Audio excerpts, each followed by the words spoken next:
आखिर एक ही सियासी परिवार के दो ध्रुव कैसे बने। आज हम बात करेंगे कि आखिर क्या वजह रही जो मेनका गांधी को अचानक घर छोड़ना पड़ा। 28 मार्च 1982 की रात आखिर क्या हुआ जिसने देश की सबसे बड़ी सियासी फैमिली को दो ध्रुवों में बांट दिया। कभी एक ही परिवार के हिस्सा रहे राहुल और वरुण गांधी का बचपन एक ही आंगन में बीता था। पूर्व प्रधानमंत्री इंदिरा गांधी के बड़े बेटे राजीव गांधी के बेटे राहुल गांधी का जन्म 19 जून 1970 को हुआ था, जबकि संजय गांधी के बेटे वरुण गांधी का जन्म 13 मार्च 1980 को हुआ था।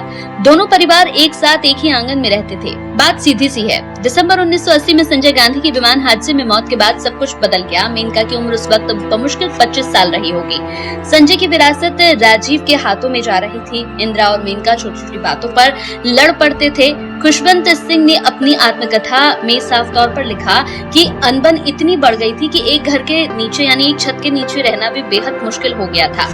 इंदिरा गांधी प्रधानमंत्री थी और वो अक्सर विदेश दौरे पर रहती थी। ऐसे ही एक दिन वो विदेश दौरे पर गई। इसी बीच मेनका ने लखनऊ में अपने समर्थकों के साथ सभा की, जिसे लेकर इंदिरा गांधी ने पहले ही मेनका गांधी को चेताया था कि इस तरह की कोई सभा मत करना, लेकिन फिर भी उन्होंने सभा की। इंदिरा गांधी 28 मार्च 1982 की सुबह लंदन से वापस आई। जब मेनका उनका अभिवादन यानी कि वेलकम करने के लिए गई तो इंदिरा ने उनकी बात काटकर कहा कि इस मुद्दे पर बाद में बात करेंगे। मेनका अपने कमरे में बैठी रही। काफी देर बाद एक उनके घर का जो नौकर था वो आया, दरवाजा खटखटाया, उसने खाना अंदर दिया और कहा कि इंदिरा गांधी नहीं चाहती कि आप सबके साथ बैठकर लंच करें।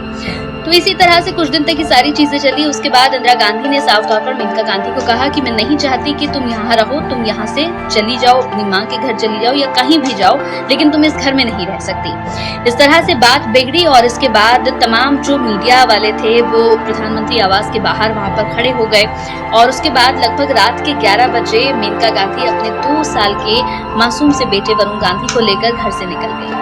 और उसके बाद से ही अगर हम बात करें तो एक अलग अलग सफर सभी का शुरू हो गया। बीजेपी के साथ मेनका गांधी का सफर 2004 में शुरू हुआ। मेनका बीजेपी के टिकट पर पीलीभीत से चुनाव जीत गई। फिर 2009 में यहाँ पर आमला सीट से बीजेपी के टिकट पर सांसद बनी। पीलीभीत से वरुण गांधी बीजेपी के टिकट पर उतरे और सांसद बने। 2013 में वरुण गांधी बीजेपी के सबसे युवा महासचिव बने। 2014 में फिर पीलीभीत से मेनका बीजेपी के टिकट पर जीत गई और वरुण सुल्तानपुर से जीतकर संसद पहुँच गए।